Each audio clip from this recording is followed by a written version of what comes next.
We're up to lesson 13. Unlucky for some, but lucky for you, because this is the last lesson in the course. And if you've got this far, you're now an expert at playing blues rhythm guitar.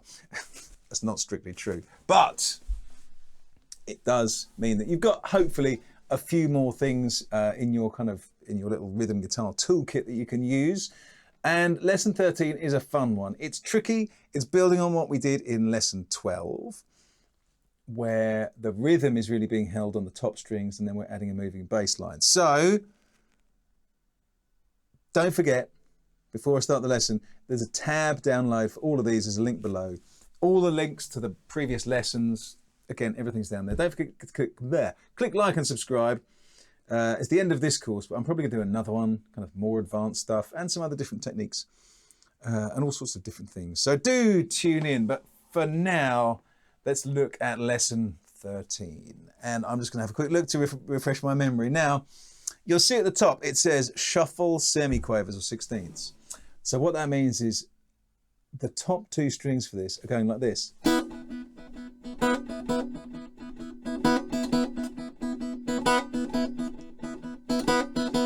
In a shuffle. Da da da da da da da da da da da da da da da da da da da.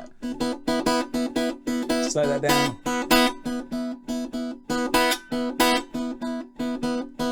So it's a bit of a different technique, but it's one, if you've done the previous lesson, it's not too much of a drastic change.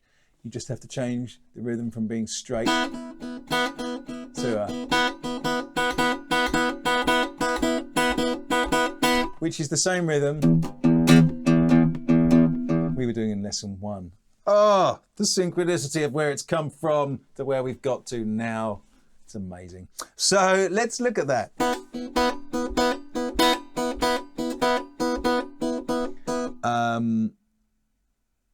Let's put the bass line with it. So our bass line is, again, like, this is just a suggestion really.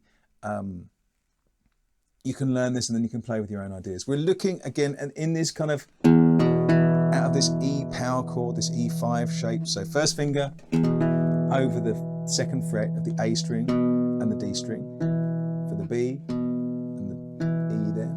So let's have a look at this. I'm just gonna have to refer to my chart so I can remember to do it correctly. So,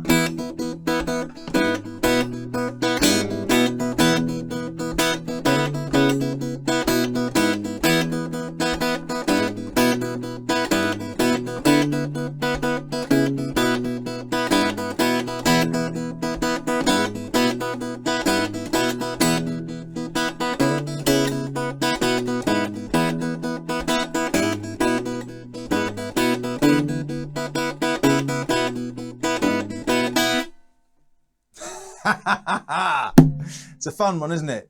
I mean, it's an idea very heavily influenced by Blake Mills. If you've not heard his album Hi Ho, you should stop this lesson and go and listen to the whole thing right now, because it's a masterpiece from start to finish. But let's analyze more of what I was doing in the rhythm part there. So we've got, as I said, we've got our shuffle on top, and our bass line is 1, 2, 3, 4.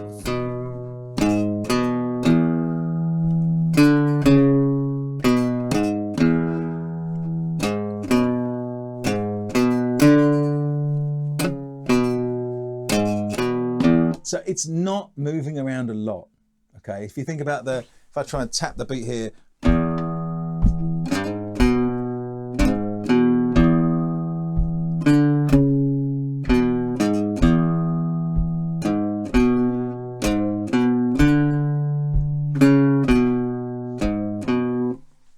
it's not a complicated bass line. The thing that makes it complicated is doing it with the shuffle on top. All right, so let's try it. I mean, you just have to try and do it, as everything else in this series, a little bit at a time. So let's look at the first bar. I'm sliding into that 4th fret every time because I think it sounds cool. You don't have to. I'm not going to do it from now on, but I might forget not to, because I do like doing it. And when I'm playing this kind of thing myself, I always do it. So, just the first bar. 1 and 2 and 3 and 4 and 1 and 2.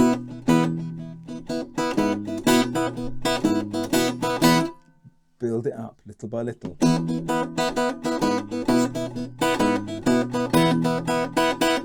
Slow it down.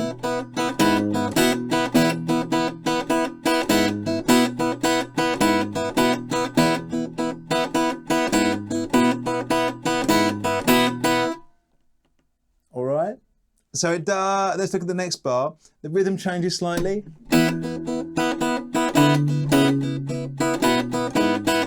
Oh, actually, no, it doesn't. It's the same rhythm, just different notes. Those two bars together.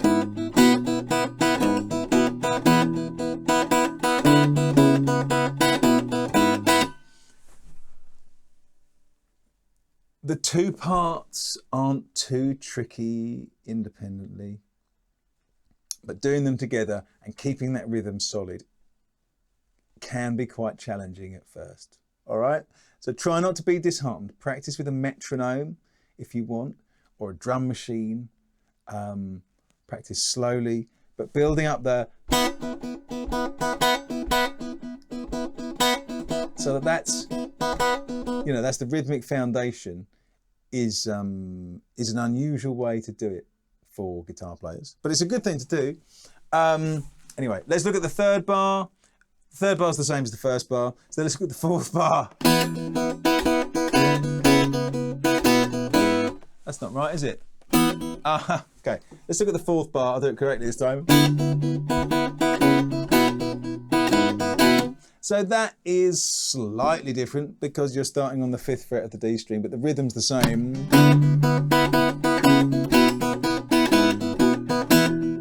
So from the top.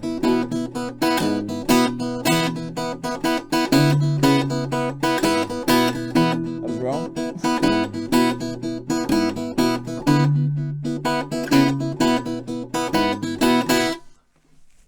I did play that slightly wrong. I put a bum note in there, but hopefully that shows that you can move it around, you can vary these ideas, and you can make it your own. That's the whole point of this, really. You're not supposed to parrot these things out, but just use it as a kind of a little idea that you can build on. And, you can take that idea.